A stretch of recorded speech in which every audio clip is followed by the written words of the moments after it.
I used to live a gay lifestyle. I would indulge in the pleasures of sin. But then I had an encounter with the real God, and everything changed. This is my testimony, and I'm not here to offend anybody, but I'm here to talk about my truth. I grew up going to church, and from very young, I was told who to be, to the point where it left a bad taste in my mouth. When puberty came along, I remember feeling feelings that I couldn't understand, feelings that didn't exactly line up with the Bible. These were the feelings of homosexuality.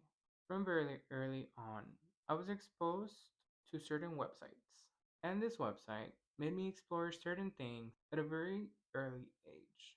I had these complex thoughts that I couldn't necessarily understand. I would often think, if the Bible is true, why do I have these feelings? So this started putting the bad taste in my mouth, a bad taste towards God. I remember feeling like I was born this way, because why in my 12-year-old mind would choose something to willingly dishonor my parents, knowing how I grew up.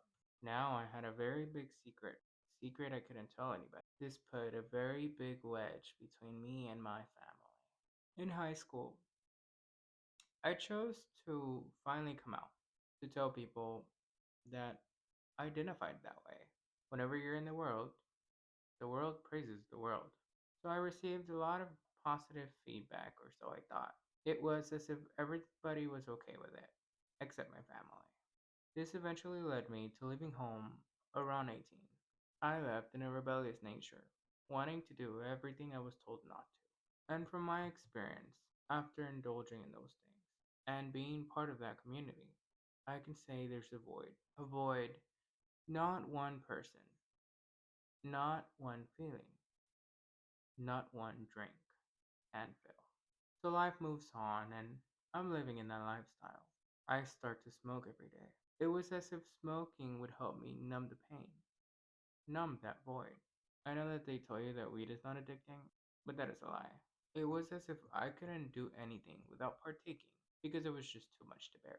And this is how I live my life. Not just for a year, not just for two, but for 9. In those 9 years, I truly thought there was no more. I remember thinking, if there is a God, why did he do this to me? And through these 9 years, when somebody would talk to me about the Bible or Jesus, I didn't want anything to do with it. I rejected Jesus for a long time.